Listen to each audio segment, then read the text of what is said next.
Welcome back to the video. இந்த video வந்து பார்த்திங்கன்னா நம்ம என்ன பார்க்க போகிறோம் அப்படின்னா, எங்கள் வீட்டில் கிடந்த வேஸ்ட் ஹெட்செட்டை வச்சு என்ன பண்ண போகிறோம் அப்படிங்கிறத பார்க்க போகிறோம். எங்கள் வீட்டில் வந்து பார்த்திங்கன்னா இந்த ஹெட்செட் இருந்துச்சு, சுத்தமாக 2 சைடுமே கேட்காது. கழட்டி பார்த்தப்போ அந்த இயர் ட்ரம் மாதிரி ஒன்று வச்சுருப்பாங்க. அது வந்து பார்த்திங்கன்னா ஒயர் கனெக்ஷன் வந்து கட்டாக இருந்துச்சு. சரி, இதை வச்சு என்ன பண்ணலாங்க யோசிக்கும் போது தான் சரி மினி யூடியூப் vlog மைக் செய்யலாம் அப்படின்னு யோசித்தேன். அதுக்காண்டி வந்து பார்த்திங்கன்னா இந்த மைக்குக்கு இந்த பக்கம் இருக்க 2 ஹெட்செட் இருக்கும் இல்லையா, அந்த கனெக்ஷன் வந்து பார்த்திங்கன்னா கட் பண்ணிடுங்க. கட் பண்ணிட்டு அந்த இதை கழட்டினீங்கன்னா இந்த மாதிரி தான் இருக்கும். உள்ள இந்த பக்கம் இருக்கிறது தான் மைக்கு. இது வந்து பார்த்திங்கன்னா அந்த பட்டன் கனெக்ஷனு. இதை வந்து பார்த்திங்கன்னா இப்போ என்ன பண்ண போகிறோன்னு பார்த்தீங்கன்னா, ஒரு மார்க்கர் மூடி வந்து பார்த்திங்கன்னா எடுத்துக்கோங்க. ஹைலைட்டர் மார்க்கரோட மூடியாக இருந்தாலும் பரவாயில்ல. அதுக்குள்ளே வந்து பார்த்திங்கன்னா இந்த மைக் இருக்குல்ல, அதை வந்து பார்த்திங்கன்னா பின்புறமாக சொருவி உங்களுக்கு டைட்டாக இருந்துச்சுன்னா எது வேணால் வச்சு அடைச்சிக்கோங்க. நான் வந்து பார்த்திங்கன்னா ஃபஸ்ட்டு உள்ளே இது பண்ணிட்டு நல்லா வந்து பார்த்திங்கன்னா அந்த மைக் வர வரைக்கும் இழுத்துட்டு, எனக்கு வந்து கொஞ்சம் லூஸாக இருந்த மாதிரி தெரிஞ்சிச்சு. அதுக்காண்டி வந்து பார்த்திங்கன்னா நான் காட்டன் இருக்கு இல்லையா, அந்த காட்டன் எடுத்து வந்து பார்த்திங்கன்னா அடைச்சி வச்சுட்டேன். இதுக்கடுத்து வந்து டைட்டாக தான் இருக்கும்.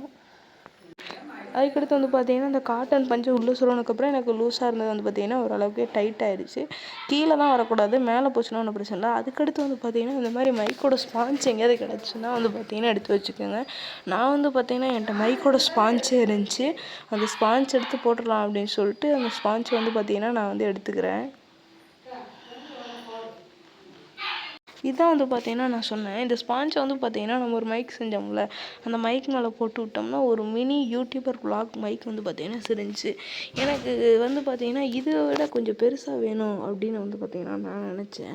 நீங்கள் உங்களுக்கு இதே போதும் அப்படின்னா கூட ஒன்றும் பிரச்சனை இல்லை, இதே நீங்கள் யூஸ் பண்ணிக்கலாம். இதை விட பெருசாக வேணுங்கிறதுனால நான் வந்து பார்த்திங்கன்னா எங்கள் வீட்டில் இருந்த பிவிசி பைப் எடுத்துக்கிட்டேன். அதாவது இந்த மாதிரி ஒரு பிவிசி பைப் எடுத்துகிட்டு இதுக்குள்ளே வந்து பார்த்திங்கன்னா இந்த மைக்கை சொருகலாம் அப்படிங்கிற ஒரு ஐடியா பண்ணி பார்த்தேன். இந்த மைக் இருக்கு இல்லையா, அந்த மைக்கை வந்து பார்த்திங்கன்னா மைக்கோட ஒயரை வந்து இந்த பிவிசி பைப் வழியே விட்டு இந்த வழியாக ஃபுல்லாக வர்ற வரைக்கும் எடுத்து அந்த மார்க்கரோட முடிவு வந்து பார்த்திங்கன்னா அதுக்குள்ளே நல்லா அட்டாச் பண்ணிட்டோம்னா இந்த மாதிரி ஒரு மைக் வந்து பார்த்திங்கன்னா நம்மளுக்கு ரெடி ஆகிடும். கொஞ்சம் பெருசாகவும் இருக்கும், கையில் பிடிச்சி பேசுகிற மாதிரியும் இருக்கும். இது கொஞ்சம் லூஸாக இருந்ததுனால என் வீட்டில் வந்து பார்த்திங்கன்னா யூஸ் பண்ணாத லேசர் லைட் வச்சுருந்தேன். அந்த லேசர் லைட் எடுத்து உள்ளே வச்சிடலாம் அப்படிங்கிற ஒரு ஐடியாவில் அந்த லேசர் லைட்டை வந்து பார்த்திங்கன்னா உள்ளே சொல்லணும். கொஞ்சம் வந்து பார்த்திங்கன்னா எனக்கு டைட் ஆகிடுச்சு. இன்னும் உள்ளே தள்ளணும், ரொம்ப உள்ளே தள்ளணுங்கிறக்காண்டி நான் வந்து பார்த்திங்கன்னா சிசர் வச்சு பார்த்திங்கன்னா நல்லா உள்ளே தள்ளி விட்டுட்டேன். இன்னும் லூஸாக இருக்கும் அப்படிங்கிற பட்சத்தில் நீங்கள் ஏதாவது காட்டன் பஞ்சு ஏதாவது வச்சுருந்தீங்கன்னா உள்ளே தள்ளி விட்டுருங்க. எனக்கு வந்து பார்த்திங்கன்னா டைட்டாக இருந்துச்சு, இருந்தாலும் வந்து பார்த்திங்கன்னா இந்த ஒயர் வந்து ஆடக்கூடாதுங்கிறக்காண்டி நான் வந்து காட்டன் யூஸ் பண்ணிக்கிட்டேன்.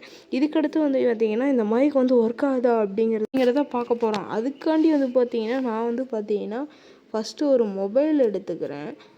அந்த மொபைலில் வந்து பார்த்திங்கன்னா அந்த மைக்கை சொருவிட்டு நான் வந்து